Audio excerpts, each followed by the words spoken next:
So I never would have thought while I was in the Navy that I would be in an abandoned house with no electricity doing crack cocaine from a can. It was the fall of 2009. It was a raining, stormy day. I came home from the Navy. I was broken, I was full of fear, and I was looking for ways to cope with the sexual trauma I just endured before. So when I partied with some family members, riding around drinking, listening to music, here I know we're doing the country, and we ended up at my cousin's boyfriend's house.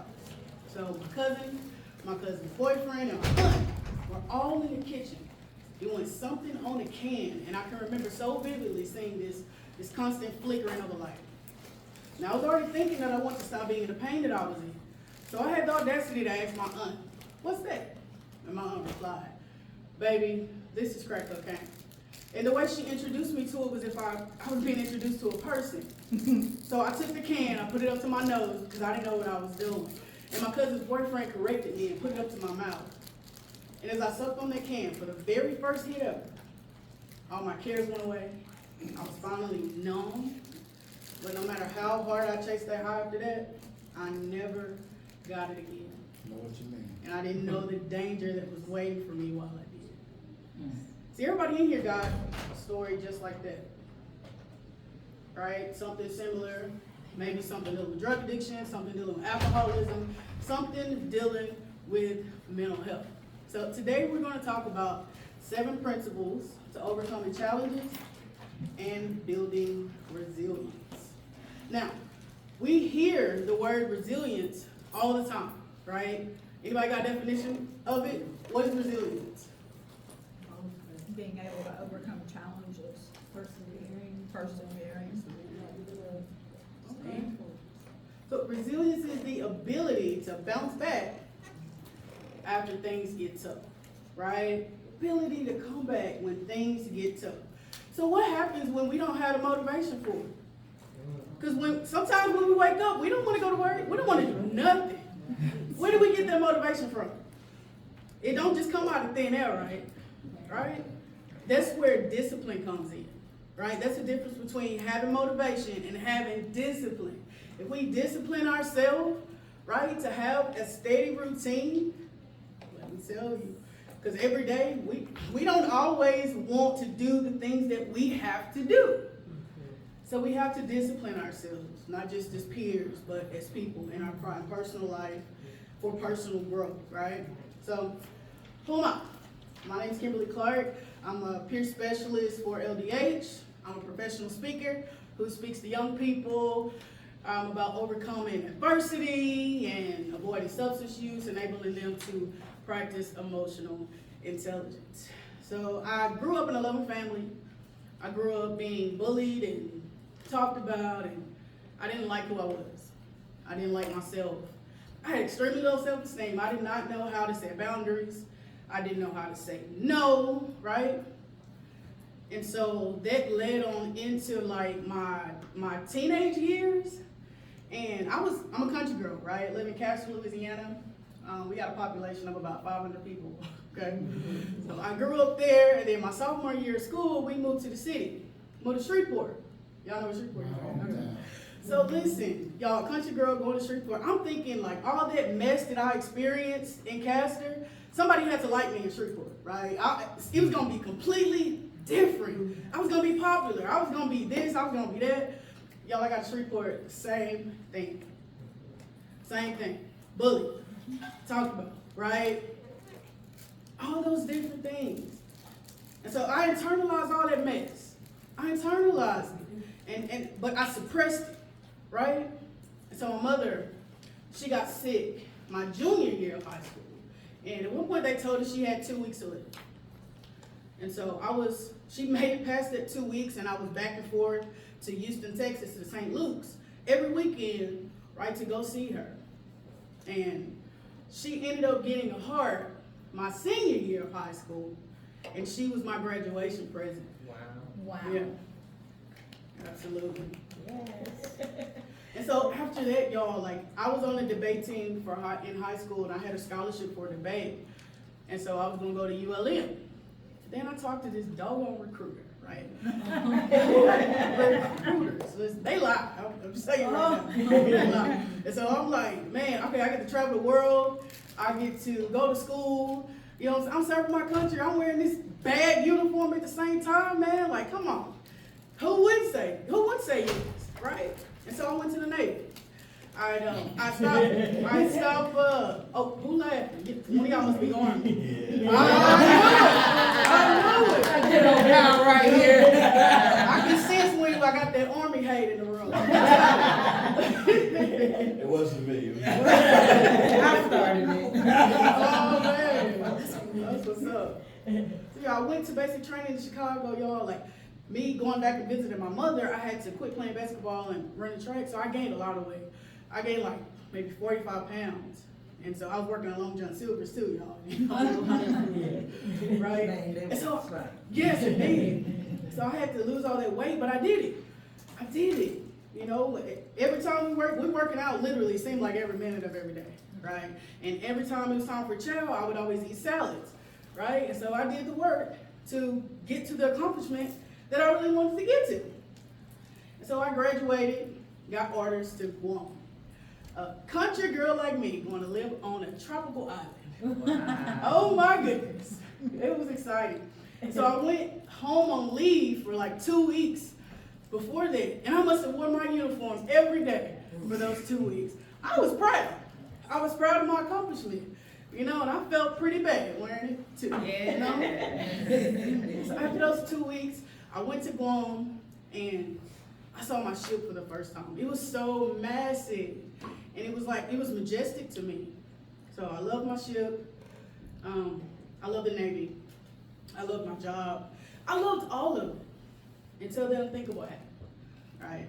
And so I endured military sexual trauma by somebody I loved, somebody I called my best friend. So after that, y'all, the whole trajectory of my life completely changed. I went through suicidality, right? And so I ended up being medevaced from Guam to San Diego, where I then received a medical discharge. And 2 weeks later, when I got home, that's when I was introduced to crack cocaine. What took like 15 minutes to introduce me to? Took me about 15 years to come up out of it. Don't I know it? In those 15 years, I was in jail, rehab, psych units, believing I was crazy, believing something was fundamentally wrong with me, because I couldn't handle it. I didn't know how to cope with life. I didn't know how to cope with trauma. Nobody ever teaches you that, especially in the country. Like, you know what I'm saying? Stuff get hidden.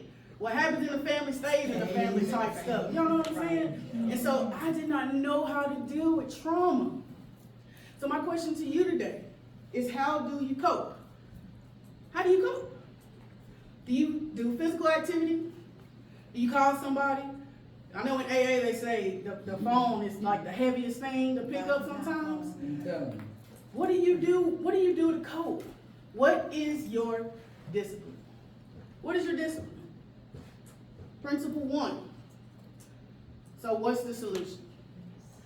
Man, let me tell you, I know y'all probably heard that saying, I'm only gonna listen to your problem once. And then after that, we gotta talk about the solution. That's it. That's the saying that I say all the time. So what's the solution? We're not gonna stay in the problem. We're gonna talk about how we can come up out of this thing, right? So that's a reminder for you today to think about the solution. If we stay stuck in the problem, it does us no good whatsoever. And we can teach that and preach that to everybody. But when it happens to us in our life, we completely forget about it. We be like, man, it don't work, man. You know, but we preaching and teaching about it. But when it comes to applying it in our lives, it's the hardest thing to do. Discipline. That's where that discipline comes in at. Principle 2. Don't compare, stay in the moment. Us comparing to all different other types of people, professions, all those things, can keep us stuck where we're at. It can keep us from growing. Because we see other people and we hating on them. So we're not growing personally. We're not growing spiritually. Because we got all that hate and that fear. All that junk in our heart and in our spirit. We're not doing nothing to get better and to be better. Allowing ourselves to stay in the moment Stay in the moment and not be in our phones all day, right? We go on vacation. The first thing we want to do is take pictures, and then we can enjoy the vacation. But we take a picture while we enjoy the vacation. You know what I'm saying? Staying in the moment, reminding ourselves to do that. Principle 3. Feelings aren't facts. Man, oh man. Our feelings are not facts. No matter how intense they feel, it is not factual, okay? I can sit here and tell you there's somebody in the corner of that room. I feel like there's somebody in the corner of that room right now. That don't make it true. Now, if I start seeing somebody in that corner, I better call somebody. So there's nobody in that doggone corner, right? But our feelings, Work it out. our feelings are just that. Feelings and emotions, two different things. Once we learn how to go off a spiritual intent, with intention, right? Things change. Things are different. Knowing that we're in control. Our mindset is in our control. Our mindset, it makes our thoughts and our behaviors. And that's what people see, right? That's the perspective that we give everybody. So we have to change our mindset to change our actions. That's good. Principle 4, afraid to fail or even start. Why haven't you started that business yet? Why haven't you got the LLC, the EIN number? Why haven't you started that 501c3? Why haven't you done it yet? Because you don't have the support, right? You don't have the network, right? Oh, I don't know how to do it, even though there's plenty of resources to teach you how to do it, right? Thank you. Afraid to even start. We don't get nowhere by being afraid. Fear ruled us in our active addiction. Wow. But it's not going to rule us in who we are today. We have to remind ourselves of that because fear starts creeping in. It's just a part of it. It's a part of addiction. It's part of mental health. Fear, we let it run our lives, right? Principle 5, let's normalize healing. Tell y'all what helped me. Those 15 years, y'all, I was never even introduced to EMDR therapy. Never knew about it until 2021. I went through EMDR therapy in 2021, and you talking about my whole life changed? Like, I was able to go through each trauma, one by one, and deal with that mess. And that's what we have to do. We have to go through those traumas, go through those fears, and deal with that mess. That's the only way we're going to heal. The only way we're going to grow. We need to normalize that instead of saying, oh, it's just my personality. That's just how I am, right? Oh, I just got an attitude problem. That's not cute. That's not okay. That's not who we truly are. Let's normalize healing. Being healed is what we flex in the day. Growth is what we flex in the day. That's right. Right? Yes. Principle 6, success. Come on with it. What does success look like for you? This. I'm going to tell you, success is whatever you make it. I got a mentor. She's a professional speaker too. And she told me that her parents went through a lot of financial stuff growing up, and they wasn't like super poor, but they didn't have it all either. And she told me, she said, look, I know I'm successful whenever I can go buy a washer or dryer whenever mine go out and don't think twice about how much it costs. She said, you know, Kimberly, that happened the other day. Our dryer went out, and my husband was like, hey, babe, I can't fix this. Well, let's just go get another one. And they went and got another one, and she was like, oh my God. Right. That's what I said my success would be. Me being able to buy this and not worry about how much it costs. So what is your story of success? Do you have a story of success? Make a bed and pet the dog. What would success look like for you? What's that one thing that you didn't have growing up? Or maybe you've always wanted. And you know when you get to that step, That's your success. Don't let the world tell you what success is. You do. I like her. Mm-hmm. No, she's good. Go ahead, girl. Principle 7. Love yourself. Who's gonna love us more than us? Right? Other than God. Not only food. Let me take a picture. Love yourself. Love is not only for relationships. I used to love my significant others more than I loved me. And I thought that was cute. I thought I would be honored because of that. Or they would honor me. They would respect me. They would love me. You know what that attracted? Narcissists. Predators. Right? That attract those manipulators. People who want to use you for everything you got. And you thinking it's okay because I love you more than I love myself. No. That ain't cute and that ain't healthy. It's not healing, right? When we're able to get out of a bad situation, get out of a bad relationship with our pride, be like, look, as much as I love you, I love me more. I love me more. So today, make up your mindset and know that setbacks are only an opportunity for growth. Thank you, guys.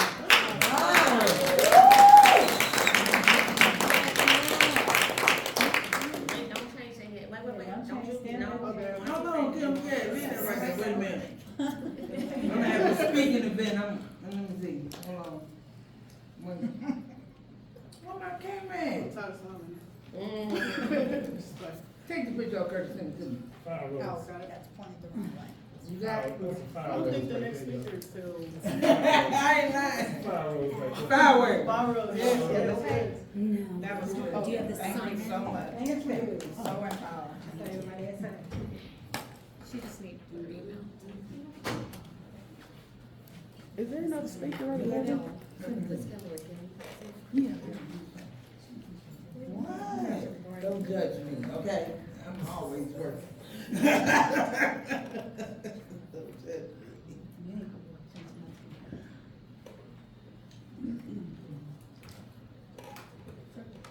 And we're on break from 11 to 11.